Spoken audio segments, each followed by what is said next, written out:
She could not remember the last time her foot had touched the ground without fear.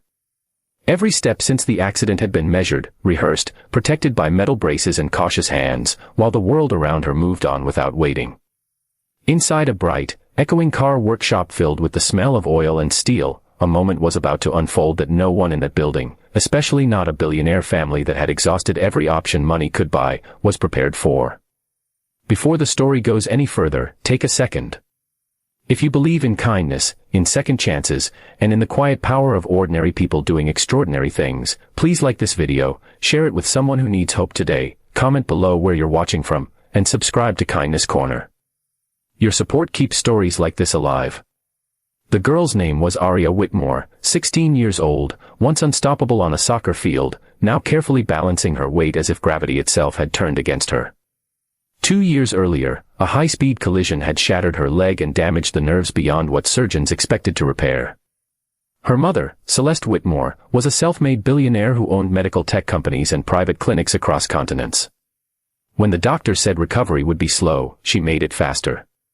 When they said it would be expensive, she made it irrelevant.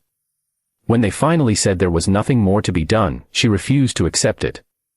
Aria had access to the best hospitals, the most advanced robotic therapy, private specialists flown in from around the world. Yet every breakthrough came with a ceiling, and Aria kept hitting it.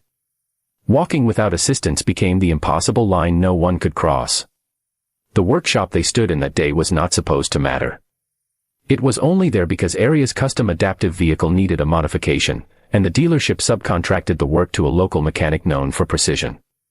That mechanic was a single father named Rowan Hale.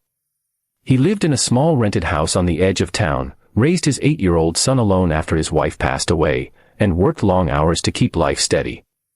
Years before, Rowan had been a competitive runner until a workplace accident crushed his knee.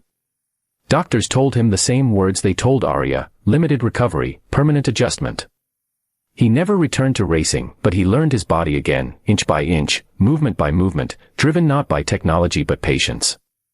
When Rowan saw Aria step into the shop with her brace, something in him paused. Not pity, not curiosity, recognition. He finished the work on the car quickly, but instead of stepping back, he asked permission to help her try something different. Celeste hesitated.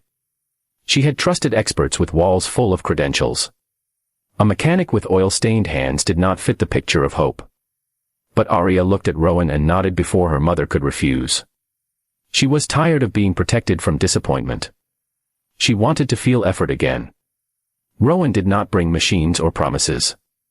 He adjusted her brace, checked her balance, and showed her how to shift her weight without fighting her own body. He talked about muscles waking up slowly, about trust between mind and movement, about progress that could not be rushed or bought.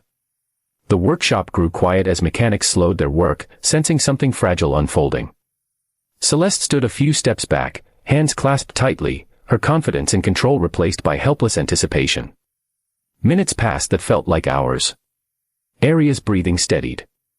Her shoulders relaxed. Then, almost imperceptibly, her foot pressed down, not dragged, not supported, pressed. Her knee held. Her body remembered something it had forgotten. One step became half a step, then another. No applause broke the moment. No one dared move. Celeste felt her knees weaken as tears blurred her vision. For the first time since the accident, her daughter was not surviving movement. She was owning it. The doctors had focused on fixing damage. Rowan focused on rebuilding trust. That difference changed everything. Over the next weeks, Aria returned to the shop regularly. Not because it was a clinic, but because it felt human. Rowan adjusted exercises between oil changes and school pickups. Aria fell, stood, failed, tried again. Celeste watched, not as a billionaire overseeing an investment, but as a mother witnessing resilience unfold. She realized that money had insulated her from patience. It had allowed her to skip discomfort, but healing demanded it. Aria's progress was not miraculous in the way headlines like to frame hope. It was slow, frustrating, uneven. But it was real. She began walking short distances without support, then longer ones. Her brace became lighter, then occasional. Each step carried the weight of everything she had endured and everything she still feared losing. Rowan never took credit.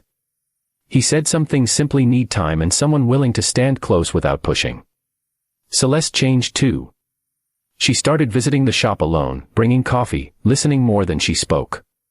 She funded programs quietly, without naming rights or press releases, inspired by the idea that access should include dignity. She saw in Rowan the kind of strength money could not manufacture, and in her daughter, a courage she had underestimated. As this story nears its end, if it has touched something in you, if it reminded you that real change often comes from unexpected places, please like this video, share it with someone who needs encouragement, and engage with us. Your support tells us these stories matter. Months later, Aria walked across her school stage to accept an academic award, unassisted. In the crowd, Rowan stood with his son on his shoulders, clapping until his hands hurt. Celeste watched with tears that no longer felt heavy. The journey had not restored everything Aria lost, but it gave her something more enduring, belief in her own body and faith in people. Before we end, we have one special request. Please comment below with a single word that describes how this story made you feel. Hope, strength, gratitude, whatever comes to your heart. Because sometimes, the greatest miracles do not come from billion-dollar labs or world-famous doctors. Sometimes, they come from a single dad in a quiet workshop, choosing to care when others had already given up.